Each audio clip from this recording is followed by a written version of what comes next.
This is USVI News, your Virgin Islands connection. Hi, everyone. Thanks so much for joining us for USVI News. I'm Emily Matson.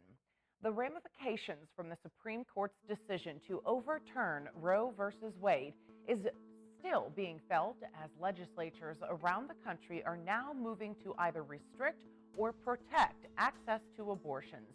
Natalie Brand has more details from outside of the Supreme Court.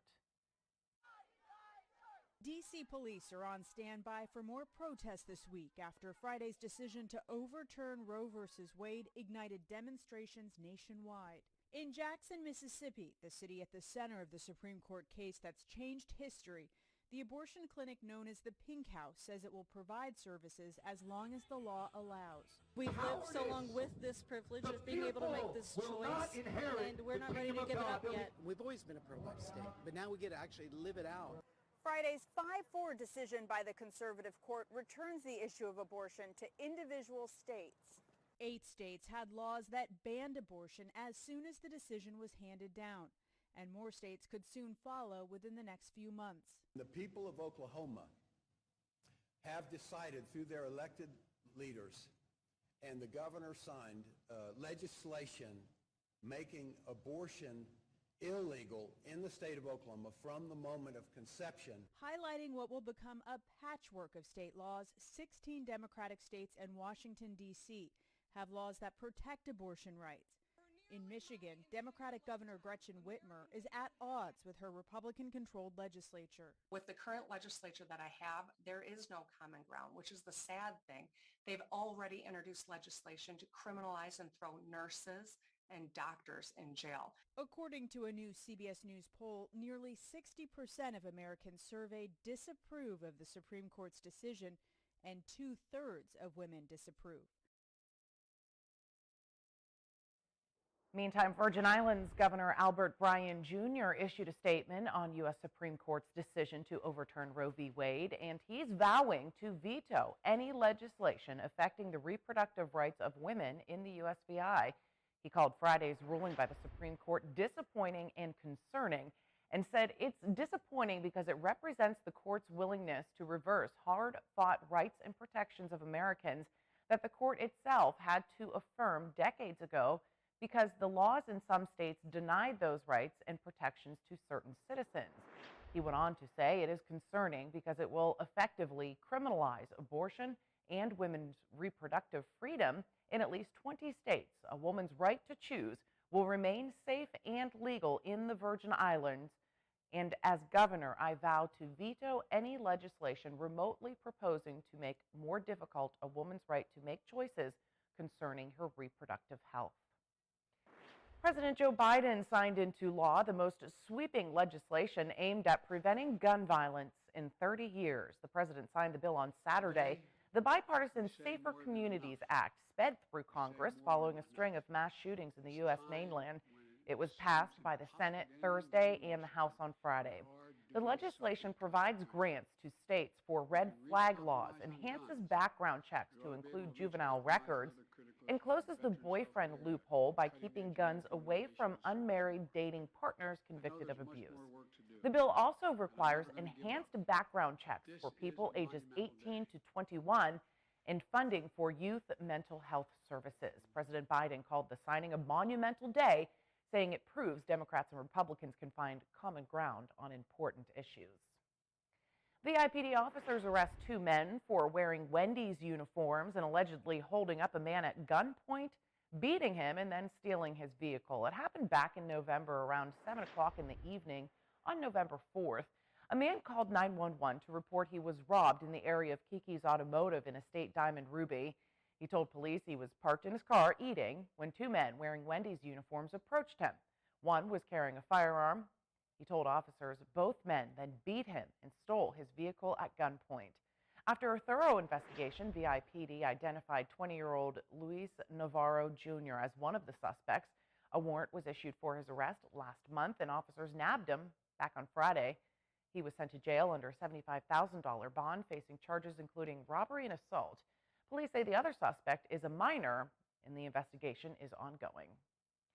The convicted sex abuser and trafficker Ghislaine Maxwell will be sentenced this week in federal court, and federal prosecutors think Maxwell should sit in jail for 30 to 55 years for her role in Jeffrey Epstein's sexual abuse of young girls over the course of a decade.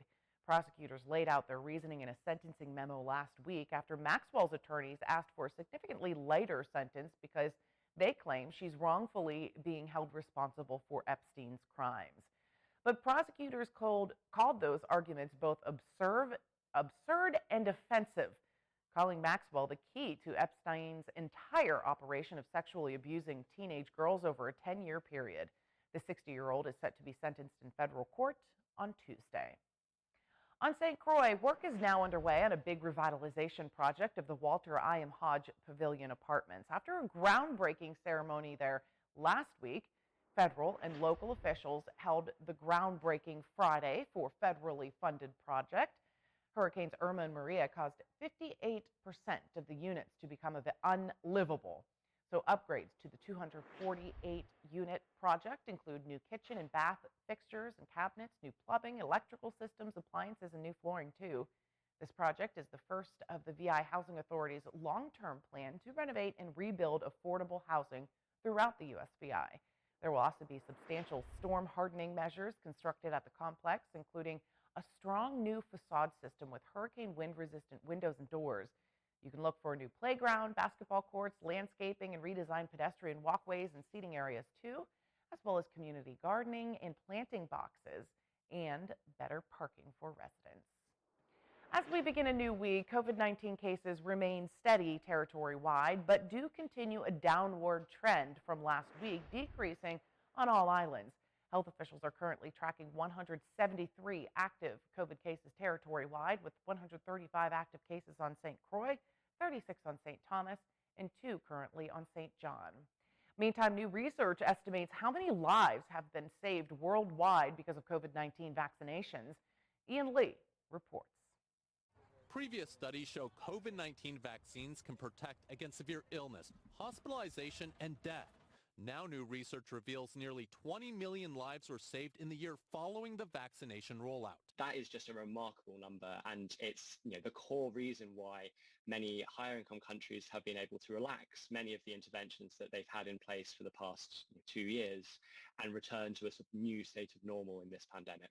The study, based on data from 185 countries and territories, was published in the Lancet Infectious Diseases. Dr. Oliver Watson from Imperial College London says most of the deaths prevented were in high and middle income countries, which calls attention to inequalities in access to vaccines. Are there any countries that still don't have enough vaccines? Many.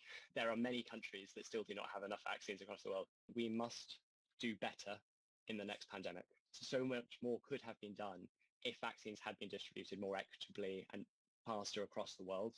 Dr. Watson also stresses that getting shots into as many arms as possible worldwide could have limited the outbreak of new variants.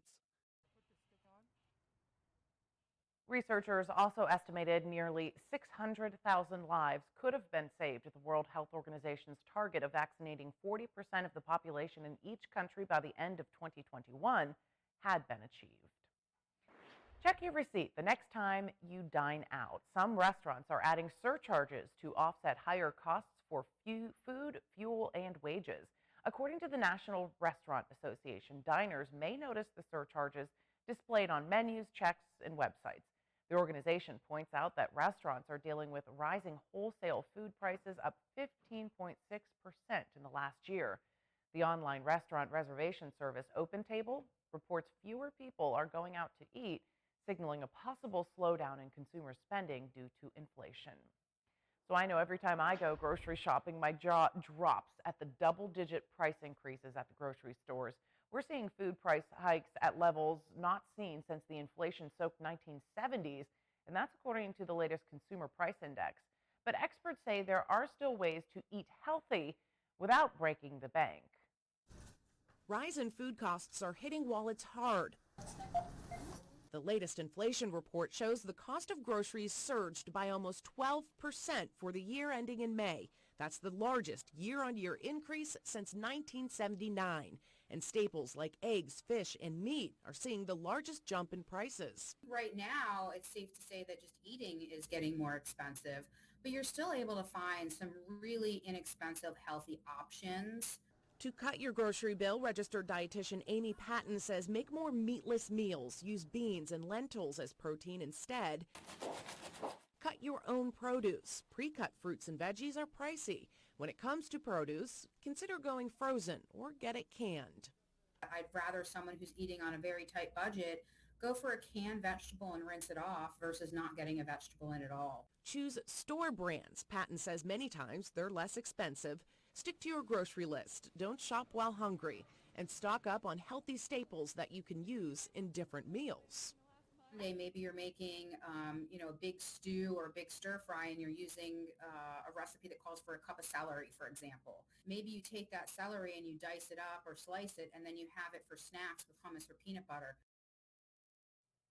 Patton says another way to save is to buy bulk if possible. If your store has bulk bins, she says you can save money if you bring your own container and scoop out the amount you need.